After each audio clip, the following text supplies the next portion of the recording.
In 1976, you started recording duets with a lady named Helen Cornelius. Yep. And in addition to you appearing on my previous radio show several years ago, Helen also came on and was kind enough to talk to me. But I have a clip here of Helen talking about how she met you, and so hopefully you can hear this, Jim Ed. But here, let's listen back to Helen Cornelius appearing on my radio program back in New Hampshire 4 years ago.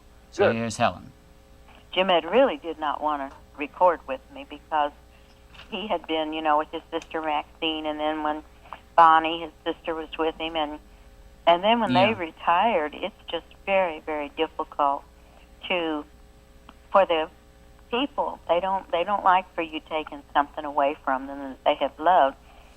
So he had to really struggle to get his own career going by himself before he had hits, Yeah. And so that was understandable, so he didn't want to get locked in a duet where it took over, and then, because most duets don't stay together that long.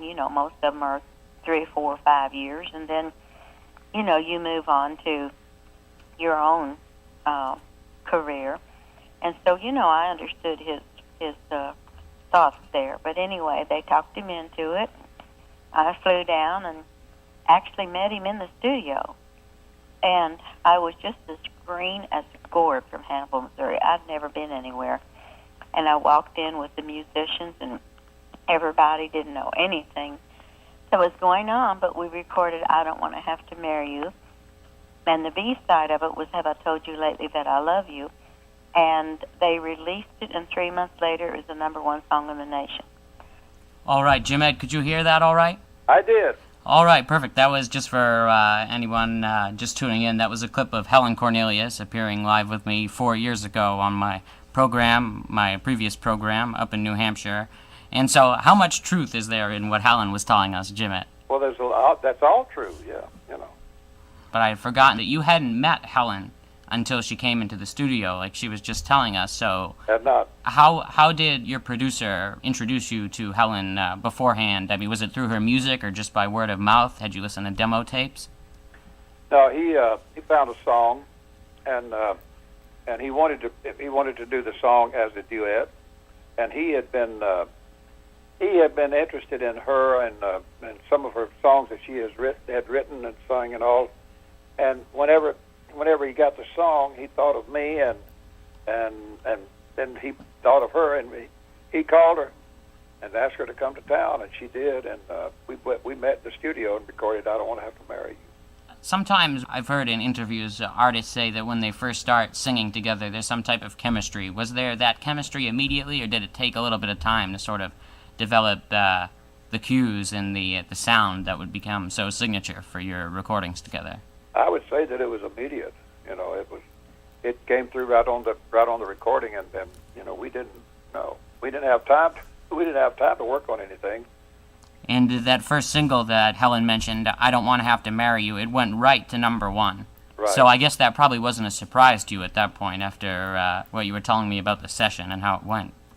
That went great. We loved the song, and it was a hit song. And we still get a lot of requests for it. And that was written by, if I remember correctly, Fred Imus, the late brother of Don Imus. Yeah. So right up there in New York. And that one, I think it won CMA Song of the Year. It was at least nominated for it. Right. Uh-huh. But the topic of the song, or at least what people thought the song was about just from hearing the title, caused a little bit of controversy, didn't it? A little bit, but once you looked at the words and listened to it, then it settled all that controversy. But there was a couple of preachers that had sent us some emails, and or not email, but some mails, and was talking about it. So we've sent them songs, we sent them records of it, and said, now please listen to it and listen to the words, and see if you don't agree that it's okay. So they did, and everything was fine. And so transition a little bit, Jim Ed, but you have appeared on many television programs over the years, such as The Ed Sullivan Show and Dick Clark's American Bandstand, which were shows that did not often feature many country music acts. Very true. So I would say that fact in itself is a testament to your popularity, wouldn't you say? I think so.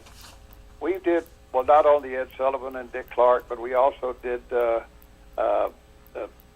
a lot of others. We even went to England and did some television in England. We went to Japan and did television over there too. But yeah, Ed Sullivan and Dick Clark, they're a bit more recognized, I guess, than some of the others that I could mention. But in addition to appearing as a guest on many programs over the years, you also hosted several programs such as Nashville on the Road and the Nashville Network's You Can Be a Star. Right. So you made such a good impression on those who saw your television shows that they're still remembered today, your programs. I sure hope so, because those were great shows. You Could Be a Star, Nashville on the Road. Well, Nashville on the Road, I've seen some rerun clips of it on YouTube, and that featured the Opry comedian for many years, Jerry Clower. He was very funny.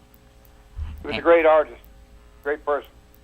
And he's been gone for a number of years now, hasn't he? He has, How easy was it for you to transition from hosting package shows on the road and, of course, your own solo show to hosting your own television programs?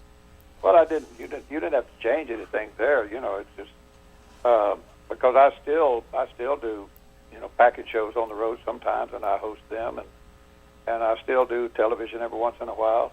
But there's not a lot of difference in the two. Well, I saw you did a really great appearance recently on the Marty Stewart program. You have show in it. Yeah, it's a great program. Unfortunately, we don't get RFD TV down here, so again, I pick up clips on the internet. But you just looked so impressive in one of your signature red suits and the Opry guitar, and you could still sing just as great as you always could. If it's possible to improve on what you did in your early career, I think you have at this point. Somehow, you were able to improve on it. Well, I thank you, sir. I appreciate that. Well, you're very welcome. So this is kind of a general question, but how did you learn how to be such a great entertainer and showman? I know you were friends with Jim Reeves. Did you learn from him or some of the Opry greats, or did it just kind of come naturally over time? I think it just comes naturally. You know, it's what you do. If you're in this business, you learn to do what is necessary and what it takes to get along, and all. And of course, I love television. So in doing so,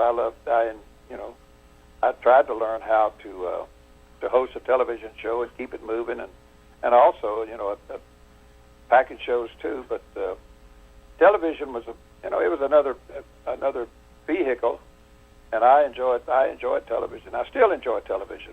Well, you also hosted, we didn't mention it earlier, but you also hosted a program where you traveled around the country with your wife on TNN for a number of years. So that's called Going Our Way.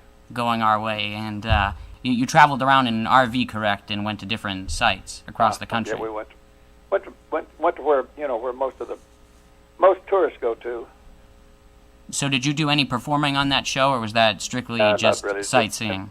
If I did, it was just me and my guitar. We'd sing a part of a song, or just messing around with it. So your band never went with you as part of a tour or anything like that? No.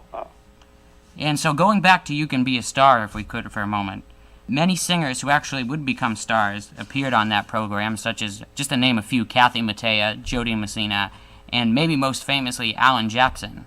Well, Alan only appeared on the stage because he was too young to be a contestant at the time, and he came out of the audience and performed a song, but he never was a contestant.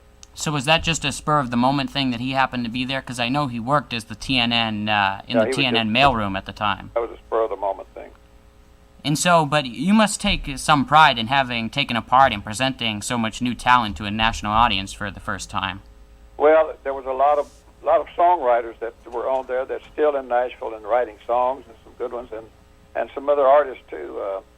Randy Travis, he wanted to be on there, but we didn't let him on because we didn't think he just stood in one place and he didn't have much charisma. We didn't think at the time, but anyway, that was a great show, and I felt like it should have stayed on a whole lot longer than it did because there's so many artists out there that need a leg up if you can give it to them, and that was an opportunity to give a lot of them, an opportunity to sing and to get in front of an audience. And well, I felt like it should have kept going, but How long was it on the air for?